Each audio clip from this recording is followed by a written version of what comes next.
The sun is up, allowing us a much better view at all the damage left behind after yesterday's string of tornadoes. On your left, debris and Round Rock, and on your right, destruction all around Elgin.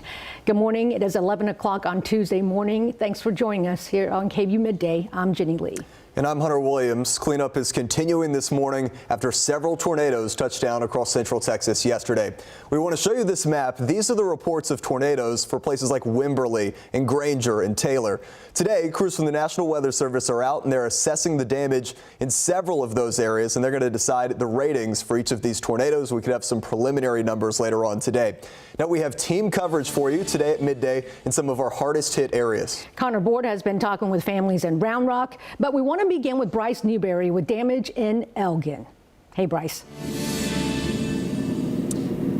Jenny, good morning to you. This is the path of destruction right here in this neighborhood in Elgin. I want to show you behind me where you can see the tornado where it moved through. You can see the roof of that home, just the side of it. The roof has been completely ripped off.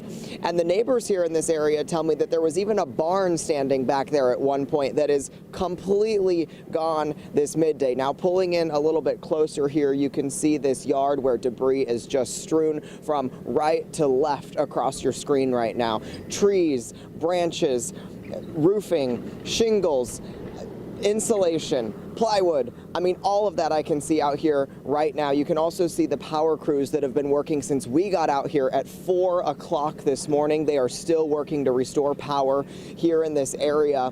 The homeowner here, you're going to hear from him in just a minute. I mean, his story is just wild. They saw that tornado coming from their back porch as they sat down for dinner yesterday evening. And here you can see this is one of those brand new power poles that the crews have out here.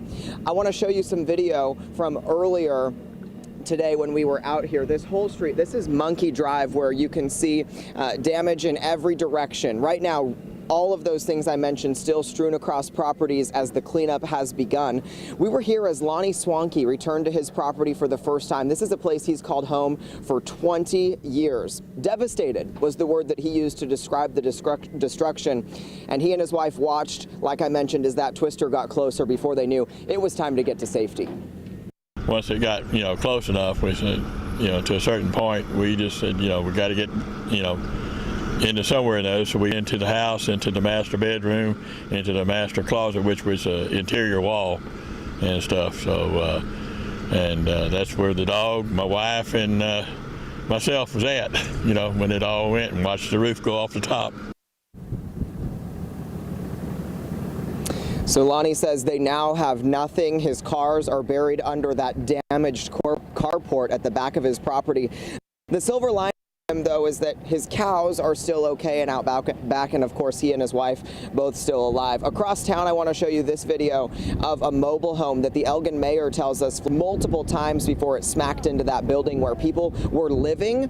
We went to that scene earlier, and out of about a dozen people who were on the property at the time, miraculously, only one was seriously injured and taken to an Austin area hospital. So back out here along Monkey Drive, this is south of the town of Elgin. I just saw one of those National Weather Service storm damage assessment surveyors. He was out here taking pictures using his phone of each different damage point. He sends those back, and he's continuing to work throughout here. Now, it was our understanding that they would be in Jarrell before they came here, but they said they wanted to come here first because of the damage and the long tracks that this tornado had through here. He doesn't even know if they're going to get to Jarrell today because of the widespread destruction here in Elgin. Jenny?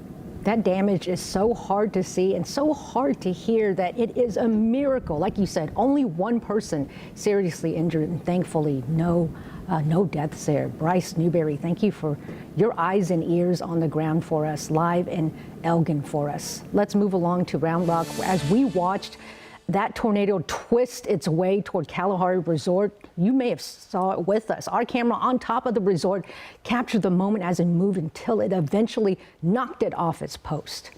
Hunter, you may have saw it. I mean, that's some of the most remarkable Skycam video I think that I've seen in my career. Now, we have another look at this tornado. Take a look at this video as people were taking cover in a Walmart yesterday. This tornado is the one believed to have caused much of the damage that we're seeing around the Round Rock area. Connor Board, she joins us live in Round Rock now. She's in a neighborhood just about 5 minutes east of Kalahari. This is near Red Bud Lane and Highway 79. Connor, you've been out there all morning long. Now, it was obviously dark earlier, but now that the sun is coming up, what can you see and what's the scope of the damage around Round Rock?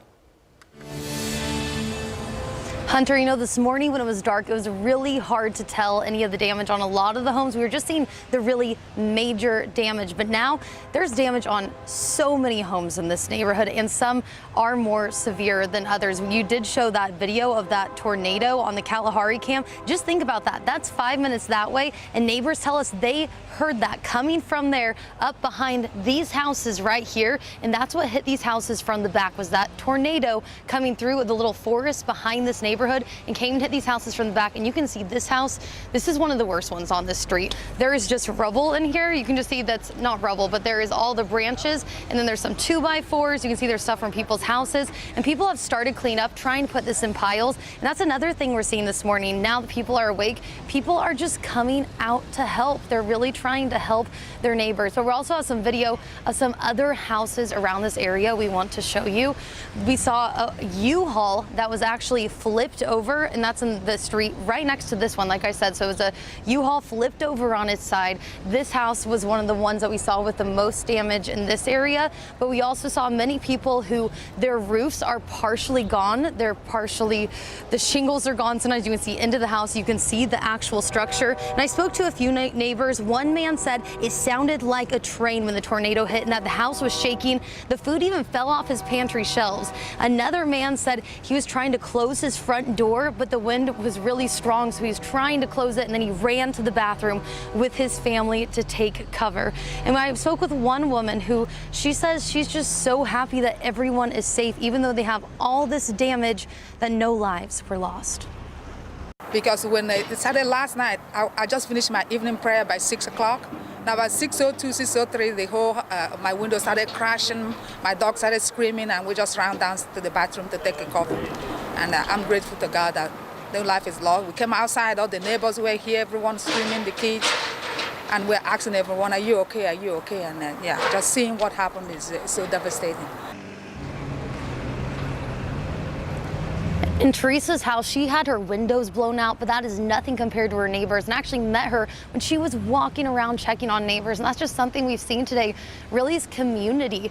And you can see now people are working to fix their own houses. People are helping with each other's houses. I actually met one man today. He had a full construction gear on, and he was picking up branches in a yard. You know, I asked him, "Oh, is this your house?" And he said, "No." He said he used to live in this neighborhood. He lived here for 10 years. He moved away last year to another area in Round Rock, and he came back today to help his neighbors. So even with all this devastation, such a hard time, we're really seeing people come together. Hunter. Yeah, that was Connor in Round Rock. And I think the amazing thing to me is you see all of that damage, and there were no reports of any loss of life from any of these tornadoes yesterday. And Connor was passing along some of those stories of the folks who are out and about helping others clean up today. I have a feeling that as we go through the rest of the day today, we're going to have a lot more stories like that. And also, I think the lack of injuries here, that was a testament to what the National Weather Service did yesterday. Really timely warnings. Also a testament to everybody in the path of these storms who is paying attention to the weather. Now, on the topic of the National Weather Service, they are out and about today. Bryce said that he met up with them actually in the Elgin area. They're out and about doing storm surveys. So they're going to do 4 teams today. Obviously, there's a lot of damage that they need to get to. Team number 1 is going to be in Round Rock. So they'll likely be checking out some of those areas that Connor was just showing you there in Williamson County. They're going to start there in Round Rock around the Kalahari Resort, and they're going to move northeast towards Hutto and Taylor. Team number 2, Bryce just talked to them. They were set to start in Gerald. They decided that based on some of the damage reports in Elgin, they would start there. So they're going to start there this morning, and then eventually afterwards, they're going to head towards the Gerald area. Team 3 is going to start in Granger. That's where our weather radar is, and that was actually offline for a period of time yesterday. And then team number 4, they're going to start south of our area near Seguin, and they're going to head towards Caldwell County. So we could have some preliminary reports from these teams as early as this afternoon. As soon as we get that data, of course, we'll pass that right along to you. But the great news that we have for you today is that our severe weather threat has ended. We have no more storms in the forecast today or for the next 7 days.